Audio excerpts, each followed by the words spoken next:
TBS city ব্যাংকের ওয়েবিনারে আজকে স্বাগতম। আজকে আমাদের বিজনেস টক হচ্ছে সিরামিক সেক্টর নিয়ে। আপনারা দর্শকরা যদি জেনে থাকেন যে সিরামিক সেক্টর কিন্তু বাংলাদেশের একটা অন্যতম প্রমিজিং সেক্টর হিসেবে গত বেশ কয়েক বছর হয়ে আসছে, এবং আমরা জানি যে সিরামিক সেক্টর আবার ন্যাচারালি একটা উত্থান পতন, আমাদের দেশে কোভিড হয়েছে, ক্রাইসিস হয়েছে, এবং এর ফলে সিরামিক সেক্টর অনেক ধরনের চ্যালেঞ্জেরও সম্মুখীন হয়েছে। তো আমরা এখানে আমাদের সাথে আজকে আছেন মামুনুর রশিদ, এফসিএমএ, উনি ভাইস প্রেসিডেন্ট অফ বিসিএমইএ আর আইসিএমএ বি এবং deputy managing director of Monalisa ceramics Bangladesh limited. তারপরে আরো আছেন মোহাম্মদ শামসুলুদা, উনি ভাইস প্রেসিডেন্ট অফ বিসিএমইএ এবং managing director of great wall ceramic industry. তারপরে আরো আছেন আমাদের সাথে তানভীর আহমেদ, উনি managing director of Sheltech group. এছাড়াও আমাদের সাথে আরো দু একজন জয়েন করবেন, আমরা যখন জয়েন করবেন তাদের সাথে পরিচয় করে দেব। এছাড়া আমাদের সাথে এই প্রোগ্রামের মধ্যে আমার সাথে সহায়তা করবে আমাদের রিপোর্টার আব্বাসউদ্দিন নয়ন, সে সিরামিক সেক্টর নিয়ে বেশ কভারেজ করে রিপোর্ট করে। আমরা মামুন ভাইকে দিয়ে শুরু করব। মামুন ভাইয়ের কাছে আমার প্রশ্ন, আমার আসলে এখানে এই ডিসকাশনের মুডটা সেট করে দেওয়ার জন্য, যে আমাদের গত 10 বছরে আমাদের এই সিরামিক সেক্টরের গ্রোথটা কিরকম হয়েছিল এবং বর্তমানের অবস্থাটা কি কোভিড এর আলোকে, এটা যদি আপনি বলতেন। প্রথমে সিরামিক সেক্টরের একটু ছোট্ট ওভারভিউ যদি বলি, যে আমাদের সিরামিক সেক্টরে টোটাল এখন প্রায় 66টা কোম্পানি। এর মধ্যে আপনার টাইলস ম্যানুফ্যাকচারের কোম্পানি 28, টেবিলওয়্যার 20 এবং স্যানিটারি 18টা কোম্পানি। এই টোটাল 66টা কোম্পানি বর্তমানে আমাদের যে সিরামিক্স ইন্ডাস্ট্রি সেখানে প্রোডাকশনে আছে। এই সেক্টরে টোটাল ইনভেস্টমেন্ট যদি আমি বলি প্রায় $1 বিলিয়ন, এবং এক্সপোর্ট আমরা ইয়ারলি অন অ্যান এভারেজ প্রায় $45 মিলিয়ন মতো এক্সপোর্ট করি। গ্রোথ যেটা আপনি বলেছেন লাস্ট 5 ইয়ার্স আমাদের প্রায় 200% গ্রোথ, যেখানে 65% ভ্যালু এডিশন, এবং এমপ্লয়মেন্টের দিকে প্রায় 500,000 ডাইরেক্ট এমপ্লয়মেন্ট আছে এই সেক্টরে। সো এই সেক্টরটা হিউজ একটা পটেনশিয়াল সেক্টর, যেটা হতে পারে নেক্সট টু আরএমজি সেক্টর। আপনি দেখেন আমাদের বাংলাদেশের যে ইন্ডাস্ট্রিয়াল ল্যান্ডস্কেপ, এটার বদৌলতে আমাদের যে সিরামিক্স ইন্ডাস্ট্রি এটা একটা ইমার্জিং সেক্টর হতে পারে in case of import substitute and export oriented industry. যদি আপনি ওভারঅল ইকোনমিক স্কেলে জিডিপিতে এর কন্ট্রিবিউশন যদি দেখেন, খুবই ইনসিগনিফিকেন্ট এটা। তারপরেও প্রায় 0.1% এটা টোটাল ইন্ডাস্ট্রিতে এস্টাবলিশমেন্ট আছে, 0.15% employment in the total GDP, এবং প্রায় 1.5% এটা মার্চেন্ডাইজ এক্সপোর্ট। সো এটাকে যদি ঠিক মতো প্যাট্রোনাইজ করা হয় তাহলে এটা একটা $1 বিলিয়ন ইন্ডাস্ট্রি হতে পারে। Even we can go up to $500 billion market, যেটা নেক্সট টু আরএমজি সেক্টর হতে পারে। এক সময় ছিল যে আমরা চায়না থেকে ইম্পোর্ট করতাম প্রায় 60 to 70% টাইলস, বাকি 20-30% আমরা প্রোডাকশন করতাম। আজকের সিনারিও যদি বলেন অলমোস্ট 90% আমরা লোকাল মার্কেট থেকে প্রোডাকশন করছি, only 10% we are dependent from import. তো টোটাল ফাইন্যান্সিয়াল ইয়ারে আমরা যদি দেখি যে একটা টার্নওভার 7,000 কোটি টাকা টার্নওভার, তার 90% আমরা লোকাল ইন্ডাস্ট্রি থেকে এই সেক্টরকে সাপ্লাই দিয়েছি। এই সেক্টরে টেকনিক্যাল যে expertise and skill man power, এটা it is very much available. আমাদের যে 66টা কোম্পানি, আমরা without having any government patronisation আমরা নিজেদের মধ্যেই এই স্কিলগুলো ডেভেলপ করেছি। আমাদের ন্যাচারাল গ্যাস, যদিও একটা কোয়েশ্চেন যে এটা এখন অ্যাভেলেবল কিনা, বাট যতটুকু available compared to other countries it is available now, natural gas. আমাদের লো কস্ট লেবার আছে, প্লাস একটা ডোমেস্টিক হিউজ ডিমান্ড আছে। সো হিউজ একটা পটেনশিয়াল আছে এই সেক্টরে। তো ইন্টারন্যাশনাল মার্কেট এবং লোকাল মার্কেটে যে ডিমান্ড, এটার উপরেই এই ইন্ডাস্ট্রিটা $1 বিলিয়ন একটা ইন্ডাস্ট্রি হতে পারে। আমাদের একমাত্র থ্রেট অ্যান্ড উইকনেস যদি বলি, সেটা হলো গভর্নমেন্টের যে প্যাট্রোনাইজেশন, এটা অনেকটা আমরা কম্পেয়ার টু আদার ইন্ডাস্ট্রি অনেকটা পিছিয়ে আছি। যেমন এই অন্যান্য ইন্ডাস্ট্রিতে like power industry, garments industry, অনেক ধরনের স্টিমুলাস প্যাকেজ কিন্তু গভর্নমেন্ট ডিক্লেয়ার করলো during Covid period, but we are neglected, we have been neglected. আজকে সিরামিক্স ইন্ডাস্ট্রি এটা কোনো লাক্সারি আইটেম না, বাট সাপ্লিমেন্টারি ডিউটি 15% এর উপরে ইম্পোজ করা হয়েছে, যেটা একটা বড় weakness and threat of this মামুন সেক্টর। ভাই, জাস্ট আপনি ইন এ নাটশেল যদি বলেন যে কোভিড এর এই যে আসলো, তারপরে কি এই ট্রেন্ডটা কি এইরকমই রয়েছে? আমরা sufferer April May June, July থেকে আস্তে আস্তে এটা পিক করা শুরু করেছে, but definitely compare to last July and August we are far behind, we are almost 20 to 30% behind. Shamsul হুদাবের কাছে আমার এমনি প্রশ্ন হচ্ছে, বাংলাদেশের সিরামিক প্রোডাক্টের গ্লোবাল মার্কেটে কি স্ট্যাটাস এবং কি ধরনের ফিউচার এই প্রসপেক্ট আপনি দেখেন, আপনারা ইন্ডাস্ট্রি থেকে দেখেন ইন্টারন্যাশনাল ওয়ার্ল্ডে?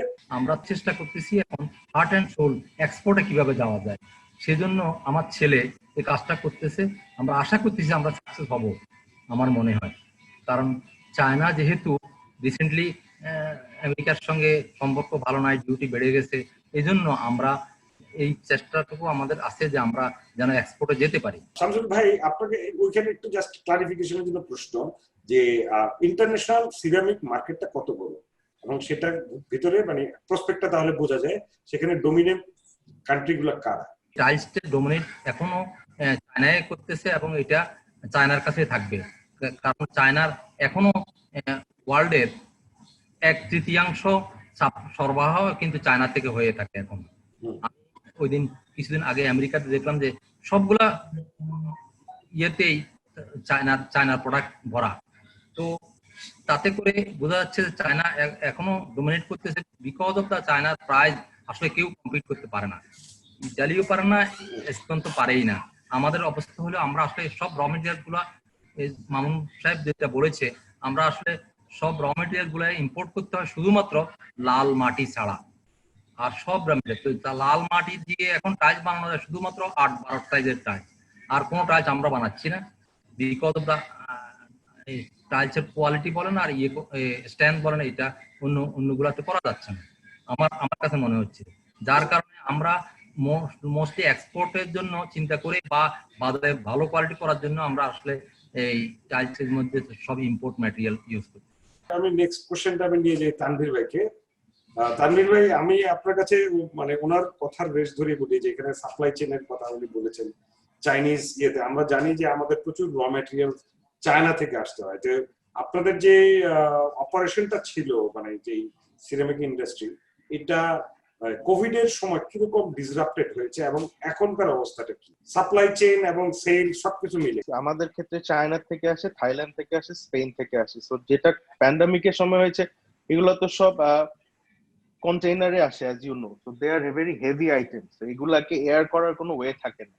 সো অ্যাজ আ রেজাল্ট ওই মামুন ভাই যেটা বলেছিল যে প্যান্ডামিকের 3-4 মাস যেই টাইমটা ছিল তখন ফ্যাক্টরি গুলো ওদের দেশেও শাটডাউন ছিল। সো অ্যাজ আ রেজাল্ট আমাদের এখানে তো পুরাই সাপ্লাই চেইন ডিসরাপ্টেড ছিল, কোনোই সাপ্লাই আসছিল না। সিরামিক ইন্ডাস্ট্রিতে যেটা করে, এই বড় বড় সাপ্লায়ার গুলো আমাদেরকে যারা দিয়ে থাকে ঘোরাই ফেরে, এরা সবাই একই। ওনাদের টেকনিক্যাল টিম গুলা বাংলাদেশে থাকে, বিভিন্ন ভাবে সাপোর্ট দেয়, প্রোডাক্ট ডেভেলপমেন্ট ওরা এক্সক্লুসিভলি হেল্প করে থাকে, ল্যাব টেস্টিং এ হেল্প করে থাকে, কিন্তু ওদের র মেটেরিয়াল বাইরের থেকে আসে। এখানে ওদের কোনো ম্যানুফ্যাকচারিং বা অ্যাসেম্বলিং কিছু থাকে না, হার্ডলি গুনা বাচ্চা 2-1 আছে, তা ওরা আইনা খেলে মিক্সিং টিক্সিং করে। সো এসব ক্ষেত্রে যেটা ছিল যে পুরাটাই আমাদের ডিসরাপ্টেড ছিল। সো যেহেতু আমাদের সেলস ওয়াজ ডাউনওয়ার্ড, কার্ভটা তো ডাউনওয়ার্ড ছিল, সেলসই ছিল না। বিকজ সেরামিক্স তো আপনি জানেন এটা কিন্তু দোকানে বিক্রি হয় না, এটা ডিলারশিপের মাধ্যমে বিক্রি হয়। সো ডিলাররা তো বাংলাদেশের সব জায়গায় ছড়ানো, ডিলারদের কাছে যে মাল পৌঁছাতে হয় লোকালিও, একটা তো হলো কি সাপ্লাই চেইন বন্ধ ছিল আমাদের ইন্টারন্যাশনাল, এবং লোকাল বন্ধ। বিকজ পৌঁছাবেন কিভাবে, মালটা পৌঁছাতেও যদি হয় তাহলেও কিন্তু লোডিং আনলোডিং এর একটা ব্যাপার থাকে। ডিলারদের পয়েন্টে কিন্তু মাল পৌঁছানোর পরে এটাকে লোডিং করতে হয় এবং আনলোডিং আমাদেরকে লোডিং করে দিতে, এবং ওখানে গিয়ে ডিলার আনলোডিং করে। তো এই যে ফ্যাক্টর গুলো ছিল, পুরা সাপ্লাই চেইন এবং ডিস্ট্রিবিউশনটাই হ্যাম্পার ছিল। কিন্তু এটার ইম্প্যাক্টটা অতটা মানে খারাপ ভাবে আমাদেরকে করে নাই, because like I said sales was very down. আমরা 3-4 মাসের মেটেরিয়াল স্টক করা থাকে, বিকজ একটা লিড টাইমের তো একটা ব্যাপার থাকে ইম্পোর্ট করার সময়। তো সেই সাপ্লাই গুলা দিয়ে মোটামুটি করে চালানো হয়েছে। এবং যেহেতু এগুলার প্রোডাক্ট গুলা ডাইভার্সিফাইড, এক একটা সাইজের আছে, সো মেটেরিয়ালকে চিন্তা করে ধরেন যেগুলো ছোট সাইজের টাইলস সেগুলো হয়তো বেশি আমরা প্রডিউস করে ফ্যাক্টরি গুলাকে বাঁচিয়ে রেখেছি, বা যেগুলা প্রোডাকশনটাকে একটু কমায় নিয়ে আসছি, 3 শিফটের জায়গায় 2 শিফট করছি। তো এভাবে করে ম্যানেজ করতে হয়েছে অ্যাটলিস্ট মানে 3-4 মাস, যতদিন পর্যন্ত দেশটা একটু মানে সচল হয়েছে। আয়ুব ভাই আমাদের এখানে জয়েন করেছেন। আয়ুব ভাই principal Bangladesh institute of glass and Ceramics. বাংলাদেশের এই মার্কেটটা আপনারা সামনে কিরকম ভাবে দেখছেন? আসলে প্রোডাক্ট মার্কেটিং এর বিষয়ে আমাদের ধারণা তেমন নাই। আমাদের কাজ হলো স্টুডেন্ট তৈরি করা, যারা ইন্ডাস্ট্রিতে প্রোডাকশন দেয়। আচ্ছা, সেই ক্ষেত্রে আপনার কাছে প্রশ্ন, যেটা মামুন ভাই আসলে আপনি তখন জয়েন করেননি, উনি বলছিলেন যে এখানে হিউজ ইনভেস্টমেন্ট হয়েছে এবং প্রচুর লোক আছে এবং প্রচুর কোয়ালিফাইড লোক আছে। আমাদের এখানে প্রচুর কোয়ালিফাইড লোক আছে এবং ভবিষ্যতে আরো ইনভেস্টমেন্ট হলে আমরা কি মানে এই ধরনের ক্ষেত্রে আমাদের এডুকেশন এবং এই যে আপনি বললেন স্টুডেন্ট বানানো, সেই ক্ষেত্রে কি আমাদের ফার্দার এভলিউশন দরকার আছে কিনা? আমাদের দেশে এখন তো একটা মাত্র ইনস্টিটিউট আছে, Bangladesh institute of glass and ceramic. সরকার এর চাহিদার উপরে ডিপেন্ড করে নতুন একটা প্রজেক্ট নিয়েছে। প্রজেক্টে আরো 2টা পলিটেকনিকে সিরামিক টেকনোলজি কোর্স ইনক্লুড করেছে। অতএব যদি ওই 2টা হয়তো আগামী 1-2 বছরের মধ্যেই চালু হবে, তাহলে মার্কেটের যে চাহিদা বাড়বে সেটা কভার দেওয়া সম্ভব হবে। তবে আমরা তো মিড লেভেল টেকনিশিয়ান তৈরি করি। ইন্ডাস্ট্রির চাহিদা ছিল যে লোয়ার লেভেলের কিছু টেকনিশিয়ানও দরকার। সেই ক্ষেত্রে আসলে আমাদের তেমন কোনো লোয়ার লেভেল টেকনিশিয়ান তৈরি করা কোনো প্রতিষ্ঠান এখনো তৈরি হয়নি। এইটা আসলে মালিকদের সহযোগিতা, এরকম যদি লোয়ার লেভেলের স্কিল লেবার তৈরি করা যায়, এরকম লেভেলের কোনো প্রতিষ্ঠান দাঁড় করানো যায়, অথবা যে প্রতিষ্ঠান আছে এখানেই যদি কোর্স ডেভেলপ করা যায়, তাহলে হয়তো চাহিদাটা মিট আপ করা সহজ হবে। আপনাদের যে ইনস্টিটিউট আছে এটা আসলে সবাই জানেও না।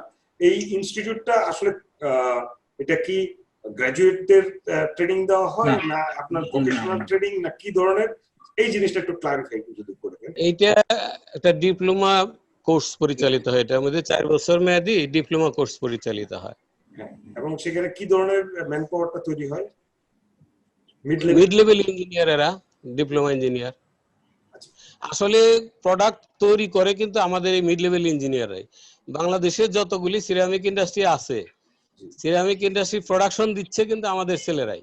মামুন ভাই শুরুতেই বলছিলেন যে আমাদের এখানে হিউজ এক্সপানশন হয়েছে গত 5 থেকে 10 বছরে, প্রচুর ইনভেস্টমেন্ট এখানে এসেছে।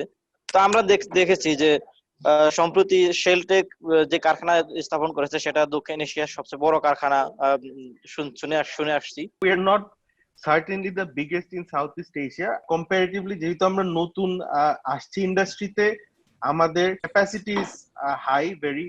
এটা আমরা প্ল্যান করে এসেছি যে আমরা একটা বড় ক্যাপাসিটি নিয়ে আসবো, কারণ এখন ভলিউম ছাড়া ব্যবসা লাভ করা খুবই ভেরি ডিফিকাল্ট।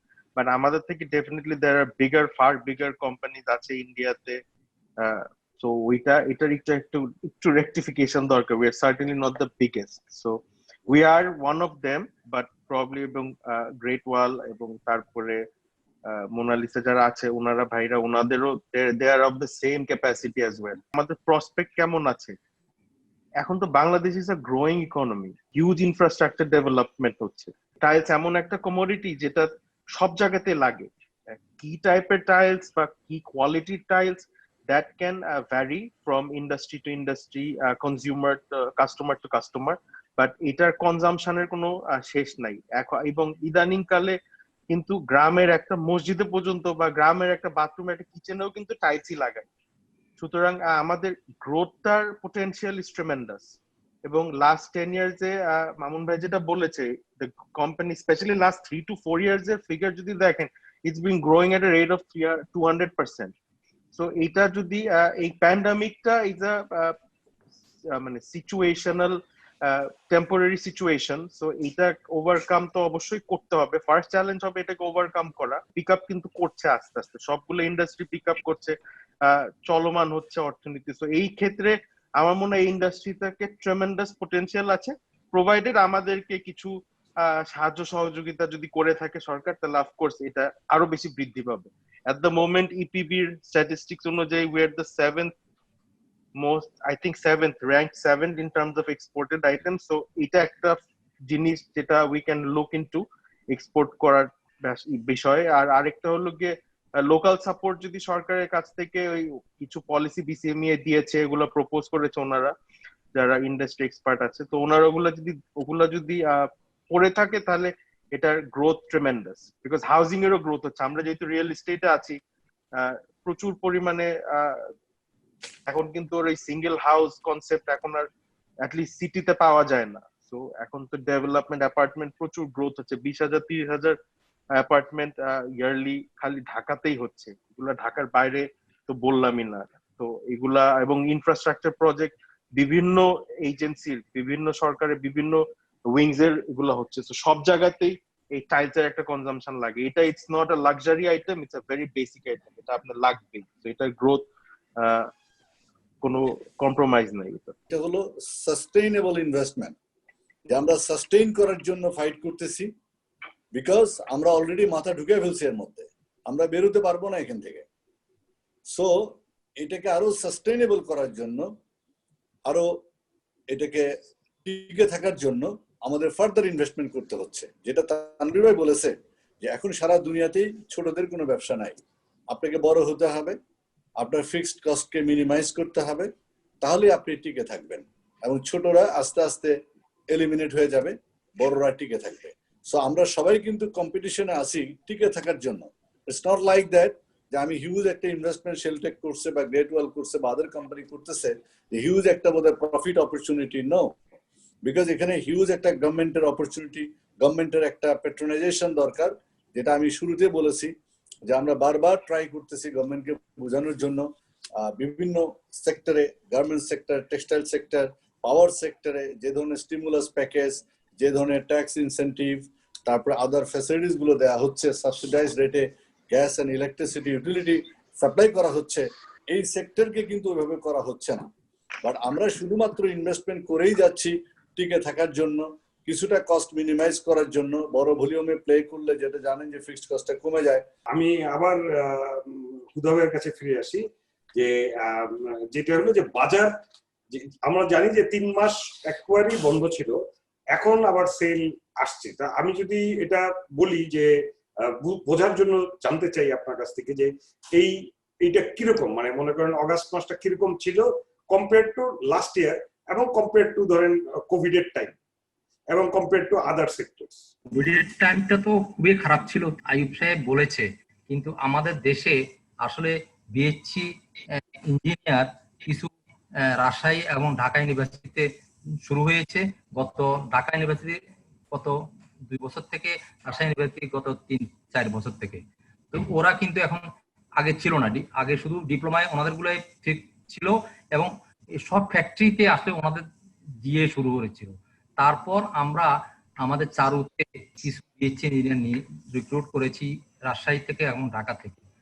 কিন্তু কথা হচ্ছে যে আমাদের দেশে এখন ওই যারা আছে আপনার ডিপ্লোমা আইয়ুব সাহেবদের প্রোডাক্ট বের হয়েছে, ওরা কিন্তু অনেক ভালো করতেছে, যেহেতু ওরা কিন্তু আসলে এই লাইন থেকে আসছে, বিএসসিরা আসছে, বাট কিন্তু বিএসসিরা এই ডিপ্লোমা এদের সঙ্গে ম্যাচ করতে খুব কষ্ট হচ্ছে।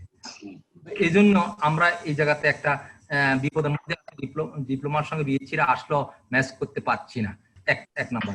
দুই নম্বর হচ্ছে যে যেমন আমরা একটু বৈমাতা সুলভ আচরণের মধ্যে আছি, যেমন গার্মেন্টসে আছে আমাদের ইয়েরা।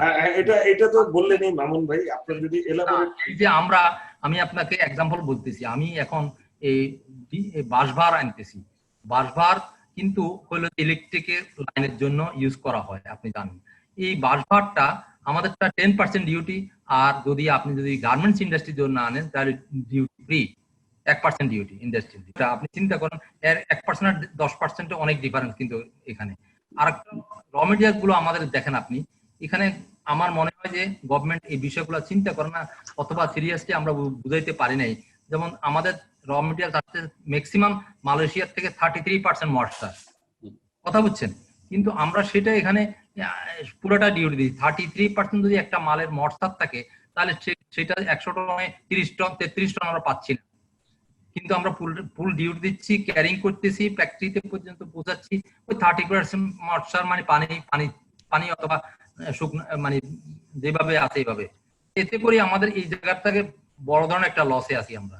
আমরা গত বাজেটও সরকারকে বলেছি, কিন্তু আমরা আসলে কিন্তু ফলপ্রসূ কোনো উত্তর পাইনি। তো আর দ্বিতীয়ত কথা হচ্ছে যে আমাদের এখানে এখন আসলে ফ্যাক্টরি অনেক হয়ে গেছে, এই জন্য আমরা সবাই মিলে আসলে কিন্তু ইয়ে করছি, কম্পিটিশন করছি প্রচুর। এটা মানে যদিও আমরা স্বীকার না করি, প্রচুর কম্পিটিশন করছি কিভাবে আমরা টিকে থাকতে পারি।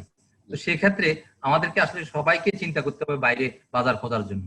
আমি মনে করি আমাদের স্যানিটারি ফ্যাক্টরি, চারু চারু যেটা আমরা পটো প্রোডাক্ট করি, থাইল্যান্ডের পটো প্রোডাক্টটা বাংলাদেশের বাজারে খুবই জনপ্রিয় একটা প্রোডাক্ট, যেটা টোটোর সঙ্গে ছিল, জাপানের টোটোর সঙ্গে ছিল একসময়। তারা জাপান থাইল্যান্ডে আসি কোটো করে, সেই কোটো আমাদের সঙ্গে এখানে আসি আবার কোটো ব্র্যান্ডে আমরা করতেছি। তো সেটা আমরা আশাবাদী যে আমরা খুব রিসেন্টলি আমরা এক্সপোর্টে যাইতে পারবো সেটা। কিন্তু টাইলসের ক্ষেত্রে আমাদের যেহেতু র মেটেরিয়াল সবই ইম্পোর্ট এবং এক্সপোর্ট করা খুব কষ্ট হয়ে যাচ্ছে, এটা আর কি। তো সেই ক্ষেত্রে আমার মনে হচ্ছে যে আমরা যেটা আপনি বলেছেন, আমরা আসলে হয়তো বা স্লোলি আমাদের আগাইতে হবে, কেননা আমরা আসলে কিন্তু বাংলাদেশের বেসিক র মেটেরিয়াল, এই দুর্গাপুরে একটা র মেটেরিয়াল ছিল আগে, সেটাও বন্ধ হয়ে গেছে। সেই ক্ষেত্রে আমাদেরকে সব র মেটেরিয়াল ইম্পোর্ট করে যদি সুবিধা না পাই সরকার থেকে, তাহলে আমাদেরকে আসলে এক্সপোর্ট যাওয়াটা খুবই মানে এক্সপোর্টের উপর আমাদের স্পেশালি কিছু ইনসেন্টিভ বা কিছু দিতে হবে, যেটার জন্য আমরা গার্মেন্টস এর মধ্যে এক্সপোর্ট করতে পারবো। এটাই মামুন ভাই একটু গুছিয়ে বলুক, যেহেতু ওনারা একটা চার্টার করছেন এবং প্রথম থেকেই বলে আসছেন যে এই ধরনের যেই জিনিসগুলো আপনারা মনে করেন যে গার্মেন্ট সেক্টরের একটা ভবিষ্যৎ রিপ্লেসমেন্ট না বলতে পারেন, যে একটা কমপ্লিমেন্টারি একটা ফোর্স হতে পারে সিরামিক সেক্টর। এটা actually third largest export oriented industry হতে পারে, যদি আরএমজি কে আমরা সেকেন্ড লার্জেস্ট বলি। তো এখানে হুদা ভাই যেটা বলেছে সেখান থেকে আমি শুরু করি। এখানে দেখেন আমাদের কতগুলো চ্যালেঞ্জ। একটা হলো ইম্পোর্টেড টাইলস, যেটা এই যে 10% ইম্পোর্টার, যেটা আমরা বলি এখন বর্তমানে আমরা ডোমেস্টিক মার্কেটে 9% আমরা দিচ্ছি। 10% যেটা ইম্পোর্ট হচ্ছে, they are doing simply under invoicing. তো আন্ডার ইনভয়েসিং করে তারা ডিউটি ফাঁকি দিচ্ছে, ট্যাক্স ফাঁকি দিচ্ছে, আমাকে একটা কম্পিটিশনে ফেলে দিচ্ছে। দ্বিতীয়ত হলো এই ইন্ডাস্ট্রি ডেভেলপের জন্য ট্যাক্স হলিডে দিতে হবে, যেটা আগে একসময় ছিল, 2010 এর আগে ছিল। এখন সেই ট্যাক্স হলিডেকে উইথড্র করেছে, এবং এটা জানেন হিউজ একটা ক্যাপিটাল ইনভেস্টমেন্ট এখানে দরকার। সে ফর এক্সাম্পল আজকে শেলটেক আসতেছে হিউজ একটা ইনভেস্টমেন্ট নিয়ে, তো ওনার depreciation and initial financial cost এটা হিউজ চলে যাবে, প্রায় more than 11% depreciation and financial cost. So 11% যদি এখানে চলে যায় তাহলে উনি ব্যবসা করবে কোত্থেকে? সো ওনাকে একটা নতুন যিনি ইনভেস্টমেন্ট নিয়ে আসবে, বিএমআরই নিয়ে আসবে বা এক্সপ্যানশন নিয়ে আসবে, ওকে আমরা আগে থেকে আসি, আমরা যদি কোনো বিএমআরই করি বা এক্সপ্যানশন করি তাহলে আমাদেরকে ট্যাক্স হলিডের একটা স্কোপ দিতে হবে। তৃতীয়ত দেখেন বাংলাদেশে এই যে পাওয়ার অ্যান্ড ইলেকট্রিসিটি যে গ্যাস সাপ্লাই, এটা কিন্তু ইন্টারাপ্টেড, আনইন্টারাপ্টেড গ্যাস আমরা সাপ্লাই পাই না। অথচ আমাদের গ্যাসের প্রেশার থাকে না, ফ্ল্যাকচুয়েট করে, কিন্তু আমাদেরকে বিলটা 100% দিতে হয়। ইম্পোর্টেড এলএনজির পরেও আপনাদের সিচুয়েশনটা ইমপ্রুভ করে নাই? না, সিচুয়েশন ইমপ্রুভ করে নাই, কারণ এই uninterrupted gas supply is a major issue, যেটা ফ্ল্যাকচুয়েট করে, প্রেশার আপ ডাউন করে, এবং প্রেশার আপ ডাউন করলে যেটা হয় এটা ফাইন টিউনিং প্রজেক্ট। সো এখানে এই প্রোডাক্টের কোয়ালিটি কিন্তু ডিটোরেট করে। সো আলটিমেটলি আমাদেরকে বি অর সি গ্রেডে এটা বিক্রি করতে হয়। এ অ্যান্ড বির মধ্যে হিউজ একটা ডিফারেন্স, প্রায় 25-30% প্রাইস ডিফারেন্স। সো আমার মার্জিন যেখানে লেস দেন 2-3%, সেখানে যদি আমার এ গ্রেডের জায়গায় বি গ্রেডের সংখ্যা বেশি হয়ে যায়, আমি সাস্টেইন করবো কোত্থেকে? তারপরে আরেকটা আছে, দেখেন এই যে আমি যেটা বলেছি যে হায়ার ডিউটি র মেটেরিয়াল উপরে 5-25%। হুদাভাই বলেছে যে আমরা কাদামাটি ইম্পোর্ট করি, যেখানে 33% ময়েশ্চার, মানে সিম্পলি পানি, সে পানির উপরে আমাকে 25% ট্যাক্স দিতে হবে। তো 33% মানে 1/3 আমাকে ট্যাক্স দিতে হচ্ছে পানির উপরে, যেটা আমি কোনো প্রোডাক্ট পাচ্ছি না। তারপরে প্লিফারেজ, ওয়েস্টেজ, এগুলো তো আছেই। ভ্যাট আমরা দিচ্ছি 15%। ভ্যাট ঠিক আছে, আমি সেলস লেভেলে ভ্যাট দিচ্ছি, বাট সাপ্লিমেন্টারি ডিউটি এক সময় টাইলসটা ছিল একটা লাক্সারি আইটেম, কিন্তু নাও এডেজ যেটা তানভীর ভাই বলেছে যে আজকাল গ্রামে মসজিদ মাদ্রাসা তারপর আপনার বাথরুমে পর্যন্ত টাইলস ইউজ করে, সো ইটস নাও ভেরি মানে এসেনশিয়াল আইটেম। হাইজেনিক কারণে গভর্নমেন্ট সবার জন্য স্বাস্থ্য নিশ্চিত করতেছে, অথচ আমি সেই সবার জন্য স্বাস্থ্য নিশ্চিত করার ক্ষেত্রে হাইজেনিক এনভায়রনমেন্ট দরকার, সেই হাইজেনিক প্রোডাক্ট আমি ডেলিভারি করতেছি, অথচ আমার উপরে সাপ্লিমেন্টারি ডিউটি বসাই দিচ্ছে। তারপরে এই যে বিএসটিআর সার্টিফিকেশন, এটা তো একটা লম্বা একটা হ্যাসেল, হিউজ একটা ফি ধার্য করেছে। চতুর্থত হলো নতুন যে ইন্ডাস্ট্রি করবেন, ট্রেড লাইসেন্স থেকে শুরু করে 14টা লাইসেন্স নিতে হয়। এই 14 জায়গার ক্লিয়ারেন্স নিতে যেই পরিমাণ হয়রানি, so cost of doing business is very much এখন হিউজ। নতুন এন্টারপ্রেনাররা আসবে কিভাবে এখানে? তারপর দেখেন এখানে কমপ্লিটলি আমাদের চায়না, ইন্ডিয়া, মালয়েশিয়া এদের উপরে ডিপেন্ডেন্ট থাকতে হয় র মেটেরিয়াল। তারা তাদের লোকাল র মেটেরিয়াল তাদের মাইন থেকে ইউজ করতেছে, আমাকে ইম্পোর্ট করতে হচ্ছে, সেখানে 33% ময়েশ্চার, তার উপরে ট্যাক্স দিচ্ছি, লস হচ্ছে, প্লিফারেজ হচ্ছে। ফ্যাক্টরি লেভেলে যখন রাখতেছি তখন লোকাল মাটির সাথে কন্টামিনেশন হচ্ছে, হয়ে এটা র মেটেরিয়ালের কোয়ালিটি খারাপ হয়ে যাচ্ছে, প্রোডাক্টের কোয়ালিটি খারাপ হয়ে যাচ্ছে। On top of that last যেটা আমাদের বড় সেটা হলো এই যে ইন্টারেস্ট রেটটা। সবার জন্য কিন্তু সাবসিডাইজ রেটে ইন্টারেস্ট আছে। গভর্নমেন্ট স্টিমুলাস প্যাকেজ দিল, সেই প্যাকেজে আপনার গার্মেন্টস এর জন্য এটা, পাওয়ার সেক্টরের জন্য এটা, ওর জন্য এটা, ওর জন্য এটা। তো আমাদের এই সিরামিক সেক্টরের জন্য স্পেশাল কিন্তু ওইভাবে কোনো কিছু দেওয়া হয় নাই। তো এই জন্য আমাদের যে রিকোয়েস্ট থাকবে, এই জিনিসগুলো ছোট ছোট কিছুই না, আমরা যে পরিমাণ রেভিনিউ গভর্নমেন্ট ট্রেজারিতে জমা দিচ্ছি, আমার মনে হয় compare to other industry we are giving too much. অন্যান্য ইন্ডাস্ট্রিতে সাপ্লিমেন্টারি ডিউটি নাই, হুইচ ইজ 15%, ভ্যাট 17.25%, সেলস লেভেলে আমরা 32% দিচ্ছি, ইম্পোর্ট লেভেলে 26% দিচ্ছি। তো 26 আর 32 আপনি দেখেন হিসাব করে প্রায় 50% দিচ্ছি আমরা। তো পাচ্ছি কি আমরা? সো এই ছোট ছোট যে চাওয়াগুলো, এগুলোকে যদি গভর্নমেন্ট একটু টেক কেয়ার করে, তাহলে এই industry next to RMG sector হবে, এদেশের হিউজ ফরেন কারেন্সি সেভ করবে এবং ন্যাশনাল ইকোনমিতে, ন্যাশনাল জিডিপিতে কন্ট্রিবিউট করতে পারবে। ট্যাক্সের ইস্যু এবং আপনারা যেটা বললেন 14টা লাইসেন্স নিতে হয়, এগুলার হ্যাসেল, এটা হ্যাঁ মানে এই কমন একটা প্রবলেম, এবং এটা সব প্রাইভেট ইনভেস্টররা বিভিন্ন ফোরামে বলে, কিন্তু এটা ধরেন অ্যাড্রেস করা হয় না। আর স্পেশালি ধরেন ভ্যাট ট্যাক্সের ক্ষেত্রে যেটা আলটিমেটলি এনবিআরই করে যে আমি তো সব ছেড়ে দিলাম, আমার কি লাভ? সো এই জায়গাটা বোধহয় আপনাদের একটা আর্গুমেন্টটা স্ট্রং করতে পারেন, যে মানে আমার কি লাভ মানে হলো নেশনের কি লাভ, দেশের কি লাভ। দেশের লাভ তো হচ্ছে সেই ইনভেস্টমেন্ট আরো পাবে, আরো এমপ্লয়মেন্ট হবে, এবং ট্যাক্সও পাবে অনেক, যত ইয়েতে বাড়বে তত ট্যাক্স। একটা প্রশ্ন আছে আপনার কাছে, সেটা হলো যে আপনি কয়েকবারই ইন্টারেস্ট রেটের কথা বললেন, যে এমন কি হয়েছে যে কোভিড এর সময় কোন সিরামিক ইন্ডাস্ট্রি রিয়েলি খুব খারাপ অবস্থার মুখোমুখি হয়েছিল, যে সময় তাদের এই ধরনের সাপোর্ট দরকার হয়? প্রত্যেকটা সিরামিক ইন্ডাস্ট্রি সাফারার, বিকজ আপনি দেখেন এপ্রিল, মে, জুন সম্পূর্ণ লজিস্টিক্স, সাপ্লাই চেইন ম্যানেজমেন্ট সারা ওয়ার্ল্ড ওয়াইড বন্ধ ছিল। সো এই 3 মাস যদি র মেটেরিয়াল, আমার যারা লাকি আগে যদি র মেটেরিয়াল আনা থাকে তাহলে তো বেঁচে গেছে। সো এটা ডেফিনেটলি এই 3 মাস একটা হিউজ একটা ডেন করেছে, বিকজ আমাদের local logistics and international logistics দুইটাই ক্লোজ ছিল। So we are really sufferer. আমরা কি একটু কোয়ান্টিফাই করতে পারি আপনাদের এই সেক্টরের ধরেন এই কোভিড এর 3 মাসে কি ধরনের লস হয়েছে? কোভিড এর 3 মাসে আমরা যেটা বলেছি প্রায় 3000 কোটি টাকা, আমরা মিনিস্টার ফাইন্যান্সে বলেছিলাম প্রায় 3000 কোটি টাকা আমাদের লস হয়েছে এই সেক্টরে। বিকজ এই 3 মাসে আমাদের যেটা হয়েছে, গভর্নমেন্ট তো ইন্ডাস্ট্রি গুলো বন্ধ রাখতে বলেছিল, তারপরে জুলাই থেকে বললো স্বাস্থ্যবিধি মেনে কিছুটা খোলা যাবে। সো আমরা কিন্তু ওই 3 মাস আমাদের ওয়ার্কারদেরকে বেতন দেওয়া হয়েছে। ইভেন ইলেকট্রিসিটি এন্ড পাওয়ারের জন্য মিনিমাম যে বিলটা, গ্যাস বিল, সেটাও কয়েক লক্ষ টাকা, huge, which is around 10% of the total consumption. আপনারা কি এই সময় কোন ধরনের স্টিমুলাস প্যাকেজের কাছে, যেমন ধরেন বড় বড় কোম্পানির মধ্যে নাভানা যেমন চেয়েছে, আপনাদের থেকে কেউ কি চেয়ে পায়নি এরকম? আমরা করেছি,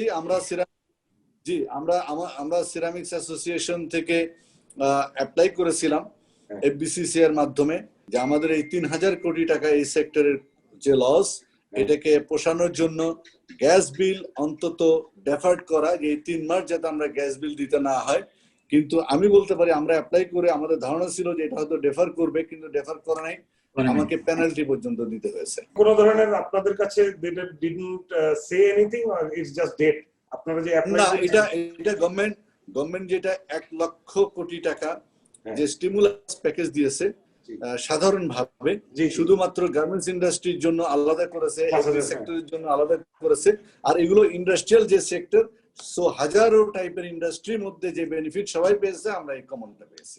এফবিসিসি এর সাথে আমরা অনেকগুলো জুম মিটিং করেছি। তো আমরা সেখানে যে মিটিংটা করেছি সেখানে আমরা স্পষ্টভাবে তুলে ধরেছি গভর্নমেন্টের উদ্দেশ্যটা খুবই মহৎ ছিল। কোভিড এর সাথে সাথেই 1,00,000 কোটি টাকার স্টিমুলাস প্যাকেজ ডিক্লেয়ার করেছে, কিন্তু ব্যাংকগুলো কিন্তু সেই তুলনায় ওইভাবে নড়ে চড়ে বসে নাই। কারণ যখন বলা হয়েছে যে এটা ব্যাংক এবং কাস্টমারের রিলেশনশিপের ভিত্তিতে এই লোন ডিসবার্স হবে এবং 4.5% ক্লায়েন্ট দিবে, 4.5% গভর্নমেন্ট দিবে, ব্যাংকগুলো কিন্তু ওইভাবে গভর্নমেন্ট যতটা দ্রুত গতিতে রিয়েক্ট করেছে জাস্ট ডিউরিং কোভিড, ব্যাংকগুলো থেকে ওইভাবে পাইনি। আজ পর্যন্ত টিল ডেট আজ পর্যন্ত কিন্তু এখন পর্যন্ত স্টিমুলাস প্যাকেজের টাকা ইন্ডাস্ট্রি সেক্টরে এখনো ডিসবার্স হয়নি। কারণ ব্যাংকের বক্তব্য যে আমরা বোর্ড মিটিং করতে পারিনি, কোভিড এর কারণে বোর্ডের ডিসিশন নেয়নি, এই না ওই না, বিভিন্ন অবস্ট্রাগল আপনি জানেন। বাংলাদেশ ব্যাংক একের পর এক সার্কুলার জারি করেছে, গভর্নমেন্টের ইন্টেনশন ওয়াজ ভেরি পজিটিভ, খুব তাড়াতাড়ি প্রম্পট ওনারা রিয়েক্ট করেছে, বাট ওই তুলনায় ব্যাংকিং সেক্টরের মুভমেন্টটা আমরা দেখতে পারিনি। রিসেন্টলি এই অগাস্টের মাঝামাঝির দিকে দু একটা স্যাংশন অনেক কোম্পানি পেয়েছে, বাট পরিমাণ এতই কম যে এটা আসলে ভেরি নেগলিজেবল। মানে কাউকে 3 কোটি, 2 কোটি, 5 কোটি এইভাবে একটা মানে সাবসিডাইজ রেটে একটা অ্যামাউন্ট স্যাংশন দিয়েছে। করোনা পরবর্তী রিকভারি প্ল্যানটা আপনারা কিভাবে নিচ্ছেন? প্রথমে শামসুল হুদা ভাই বলেন, তানভীর ভাইয়ের কাছে আমরা শুনবো। সত্যি কথা বলতে কি, স্যালারি এবং বোনাস মিলে আমরা দিতে অনেক কষ্ট হয়েছে এবং আমরা সেই কাট করে দিয়েছি। বাট এই যে এই রমজানের ঈদ এবং কোরবানির ঈদ, দুইটা ঈদের জায়গা আমরা এই তাদের বোনাসের টাকা এবং এই স্যালারি সব মিলে 5টা হয়েছে 3 মাসে। তারপরও আমাদের এই কাজটুকু করেছি, আমাদের লেবাররা বা আমাদের ওয়ার্কাররা সবাই সন্তুষ্ট। সরকার যদি আসলে এই যে 3 কোটি 5 কোটি টাকা হয় নাই, আমাদের 4.5 কোটি টাকা পাইছি, কিন্তু আমার এক মাসে স্যালারি প্রয়োজন হয় 2 ফ্যাক্টরিতে 4 কোটি টাকার উপরে। আসলে কিন্তু আমাদের এনাফ টাকা গভর্নমেন্ট দেয় নাই বা দিতে আরো আমার মনে হয় সেক্টর ওয়াইজ চিন্তা করা দরকার ছিল। সেক্টরে কত ইনভেস্টমেন্টের ফ্যাক্টরি ছিল, তাদের রিটার্ন কত টাকা হওয়া উচিত, স্যালারি হওয়া উচিত ছিল এবং কত টাকা তারা গভর্নমেন্ট লোন দেওয়া দরকার ছিল। ওই সব এবারে সবাই পাইছে একরকম, আমরা সেই রকম পেয়েছি। তানভীর ভাই যদি বলতেন যে আপনাদের রিকভারি প্ল্যানটা কি এবং প্যান্ডেমিকের সময় কি উদ্যোগ নিয়েছেন আপনারা? ওই টাইমটাতে যেটা করতে হয়েছে নিজেদের রিজার্ভ দিয়ে চলতে হয়েছে। এবং একটা জিনিস, যেহেতু আমরা হেভিলি আরএমজি ডিপেন্ডেন্ট, ব্যাংকদের ক্ষেত্রে ওনারা প্রায়োরিটি, সরকার সবকিছু দিক নির্দেশনা খুব প্রম্পটলি দিয়েছে, বাট প্রসেসিং করতে এত বড় একটা প্যাকেজ, এত বড় একটা প্রোগ্রাম নামাতেও এটা সবার জন্য it was a new thing. So ব্যাংকার্সরাও এটা নিয়ে হিমশিম খেয়েছে প্রথমে, they faced a lot of challenges, এবং প্রথম প্রায়োরিটি অবশ্যই ছিল আরএমজি তে। তো সবকিছু মিলে বিবেচনা করে এবং আরো ছোট ছোট যেগুলো ইস্যু বলেছে, যে অ্যাপ্রুভাল কমিটি, ক্রেডিট কমিটিতে যেগুলাকে পাস হওয়া, তারপরে ব্যাংকের বোর্ড মিটিং এ এগুলাকে অ্যাপ্রুভ হওয়া, তো সব মিলায় এই প্রসেসে প্রায়োরিটি ফার্স্ট পেয়েছে হলো কি আরএমজি। তারপরে প্রায়োরিটি গুলো আমাদের দিকে এসেছে। এটা আমাদের খুব বেশি যে হেল্প করেছে তা না, অফকোর্স 4.5% যতটুকু ফান্ড পেয়েছি সেটা তো হেল্প করেছে to some extent, but not to a extent যেটা আমাদেরকে মানে লাইফ সেভিং কিছু। So most of the owners তাদের নিজেদের রিজার্ভ থেকে এটা চালিয়েছে। তারপর আরেকটা ইস্যু আছে যে আমরা র মেটেরিয়াল যখন গুলো কিনি, আমরা কিন্তু এগুলো ইউপাস পেমেন্টে কিনি, 3 মাস 6 মাস এদের ক্রেডিট থাকে। সো এই 3 মাস যখন আমাদের কোনো পেমেন্ট হয় নাই, মানে আমাদের র মেটেরিয়াল আসে নাই, অনেক পেমেন্ট কিন্তু ম্যাচিউর হইতে শুরু করছে যখন নাকি দেশ খোলা শুরু করেছে। তো এটার কিন্তু এই পেমেন্ট গুলারও কিন্তু একটা অ্যাডিশনাল প্রেসার চলে আসতেছে আমাদের উপর এখন, যেগুলো আগে কিনে রেখেছিলাম। তো ওগুলার পেমেন্ট ম্যাচুরিটি ডেট গুলো তো আর ওয়েট করবে না, এবং এসব ক্ষেত্রেও আমাদেরকে ব্যাংকদের সাথে বিভিন্ন ভাবে নেগোশিয়েট করতে হচ্ছে। রিকভারির ব্যাপারে সেলস গুলাকে মোবিলাইজ করছি। টাইলস গুলা প্রথমে স্টক গুলাকে প্রোডাকশন বাড়ানো মানে হলো গিয়ে আমার ক্যাপিটাল লস। আমার প্রডিউস করা মানে আমার খরচ বাড়বে, খরচ তো বাড়েই, প্লাস আমার স্টক আটকায় যাওয়া মানে কিন্তু আমার ফান্ড আটকানো। তো আমাদের যে কোভিড এর টাইমে যা স্টক গুলা ছিল সেগুলাকে আগে ফার্স্ট ইন ফার্স্ট আউট প্রসেসে আগে ছাড়ছি, তারপরে এখন যেগুলো প্রোডাকশন হচ্ছে সেগুলাকে আস্তে আস্তে করে রোল আউট করছে, এবং মার্কেটে বিভিন্ন কোম্পানি বিভিন্ন ভাবে বিভিন্ন প্রমোশন দিয়ে এগুলাকে নামাচ্ছে, এবং যেটা মামুন ভাই বলেছে আস্তে আস্তে করে পিক আপ করছে। আমরা আমাদের ডিসকাশনের প্রায় শেষ দিকে আসছি। আপনাকেই প্রশ্ন করব, যেহেতু আপনারা একটা ইনভেস্টমেন্ট করেছেন, সেটা হচ্ছে যে বাংলাদেশের এই সিরামিকের এক্সপোর্ট মার্কেটে বাংলাদেশের এজটা কি? বাংলাদেশ যেমন গার্মেন্টসে আমরা জানি যে লো কস্ট একটা edge, so because China is there, China is a big thing, যেটা হুদা ভাই বললেন। আর সেক্ষেত্রে বাংলাদেশের এজটা কি, এবং বাংলাদেশ এই এক্সপোর্টটাকে কিভাবে করে এই হোল ওয়ার্ল্ডের যে সিরামিকের মার্কেট আছে, যেটা নিশ্চয়ই মানে মেনি বিলিয়ন ডলার্স হবে অবশ্যই। পুরো ওয়ার্ল্ডের সিরামিক মার্কেট ইজ রাফলি $140 billion it's worth, right, $140 billion so it's a big market, so it's a big market, and we hold about 0.14% of the share. You can Google it. It's there in the Google. It's not something আমি মানে এই করে বলছি, it's all in their Google and statistics. Sanitary এবং table ওয়্যারের ক্ষেত্রে ওনাদের একটা ধাক্কা এসেছে, যেটা হলো ওই যে SD 10% ওনারা ইমপ্লিমেন্ট করে দিয়েছে। এটাতে একটু তো সেটব্যাক হয়েছে। যদি এইটাকে ওনারা BCMA কারেক্টলি সরকারের সাথে কথা বলতে পারে উইথ পজিটিভ ইন্টেনশনস, তাহলে যদি এটার একটা ডেফিনেটলি প্রসপেক্ট আছে। বিকজ অলরেডি স্ট্যাটিস্টিক্যালি যদি বলি, এক্সপোর্ট ডেস্টিনেশনে ইউকে তে আমরা 22% এক্সপোর্ট করছি, ইউএসএ তে 20%, UAE তে 15%, ইটালিতে 10%, নরওয়েতে 4%, এবং আদার ইন্ডাস্ট্রিতে 28%। এগুলা কিন্তু অল টেবলওয়্যার এন্ড স্যানিটারি। খুব কম যাচ্ছে, বিকজ একটা ডিসঅ্যাডভান্টেজ আমাদের যেটা আছে, বারবার করে সবাই বলছে, আমাদের কিন্তু কোনো র মেটেরিয়াল নাই, we are heavily dependent on import, এবং অ্যাজ এ রেজাল্ট আমাদের কিন্তু ট্যাক্সেশন গুলা 5% থেকে 25% পর্যন্ত ভ্যারি করে। ফর এক্সাম্পল, যে আমরা যে ইঙ্ক ইউজ করি টাইলস এর মধ্যে, 25% প্রথমে দিতে হয় কাস্টমস ডিউটি, তারপরে আরেকটা ডিউটি যেটাকে বলে রেগুলেটরি ডিউটি, ওইটা দিতে হয় 3%, তারপরে 15% দিতে হয় ভ্যাট, তারপরে 5% দিতে হয় AIT, তারপরে 4% দিতে হয় অ্যাডভান্স ট্যাক্স। এতগুলা ট্যাক্স আর AIT, ভ্যাট, SD, তারপরে আবার রেগুলেটরি ডিউটি দেওয়ার পরে এইটাকে আপনি যখন এক্সপোর্ট করবেন, আপনি তো এক্সপোর্ট করছেন অন্য অন্য কান্ট্রির সাথে, তো ওই এক্সপোর্ট প্রাইসে আমরা কম্পিট করতে কোনোভাবে পারবো না। সাধারণ অডিয়েন্সের বোঝার জন্য বলি, যদি 100 টাকার একটা এক্সপোর্ট করেন, তার ভিতরে আপনি অলরেডি কত টাকা ইম্পোর্টে বিভিন্ন ধরনের ট্যাক্স এবং ডিউটি দিয়েছেন? 26% দিতে হয় আমাকে ইম্পোর্ট লেভেলে, 26.5%। 38% ইম্পোর্ট লেভেলে 26.5%। আচ্ছা, এটা হলো সর্বোচ্চ, মানে 5% থেকে শুরু হয় এবং সর্বোচ্চ। এটা তো একটা, এবং যাদের সাথে আমরা কম্পিট করব, এটা ওনারা আরো ভালো জানবে, যারা নাকি পায়োনিয়ার অফ দ্য ইন্ডাস্ট্রি, ওনারা আরো ভালো জানবে। প্রত্যেকটার মানে যেসব ইনগ্রিডিয়েন্টস আমাদের বেসিক, হোয়াইট ক্লে বলেন, ফেলসপার, ফ্রিট, পিগমেন্ট, এই যে জিনিসগুলা একদম বেসিক বানানোর জন্য, স্যানিটারি বলেন, টাইলস বলেন, টেবিল ওয়্যার বলেন, লাগবে এগুলোর কোনো মিস নাই। এই প্রত্যেকটা র মেটেরিয়াল বড় বড় যারা নাকি মেজর এক্সপোর্ট, মানে মেজর প্লেয়ার্স, ইন্ডিয়া, তারপরে স্পেন, ইটালি, চায়না, এদের সবার কাছে available, they have it available readily. সুতরাং ওনাদের তো কোনো ইম্পোর্ট ট্যাক্সই নাই। ইন্ডিয়ার স্ট্রাকচারটা বলি, র মেটেরিয়াল 5% ডিউটি, 5% হলো গিয়ে সোশ্যাল ওয়েলফেয়ার চার্জেস, আর 5% ইম্পোর্ট ডিউটি। 15% ডিউটি তো ওনারা, যদিও দুই একটা ওদের র মেটেরিয়াল শর্টেজ, ওটা 15% আনে, যেটা আমাদের এখানে প্রায় 35 থেকে 40% চলে যায়। তো এই অ্যাডভান্টেজটা যদি আমাদের না হয়, তাহলে আমরা সেল করতে পারবো না। 60-60 আমাদের একটা বেসিক, সবচেয়ে বড়টা যেটা বলি 24 ইঞ্চি বাই 24 ইঞ্চি, যেটা আমরা মানে কোনোভাবে কস্টিং এটা 50 টাকার নিচে আনা যায় না, সেইটা ওরা ইন্ডিয়াতে বেচে হলো গিয়ে 33, বাংলা টাকায় কনভার্ট করলে 36 থেকে 38 টাকা। কিভাবে করে কম্পিট করবো? মাউন্ট কাছ থেকে গিয়ে রাউন্ড আপ করবো যে আসলে আমরা এমন একটা মার্কেট এইম করেছি, যেমন একটা মার্কেটের দিকে তাকিয়ে আছি যেটাতে আমাকে ইম্পোর্ট করতেই হবে। সো আমাকে র মেটেরিয়াল ইম্পোর্ট করেই সেই বাজারে আমি যদি সাপোর্ট পাই, তাহলে আমি কম্পিটিশনের ভিতরে আমি ভালো করতে পারবো। বিষয়টা তো এই, ঠিক না? 100%।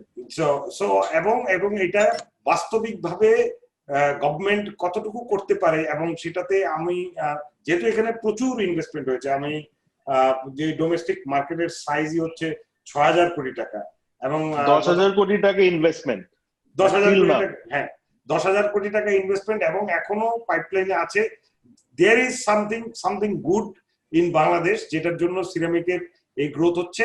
এখন আরেকটু গুড দরকার, এটা আমার মনে হয় মামুন ভাই আপনি একটা নাটশেল দিয়ে আমরা শেষ করে দিই। আমাদের ডোমেস্টিক মার্কেটে আমাদের 18 কোটি জনগণ, এখানে ওইভাবে এক্সপোনেনশিয়াল গ্রোথ হবে না।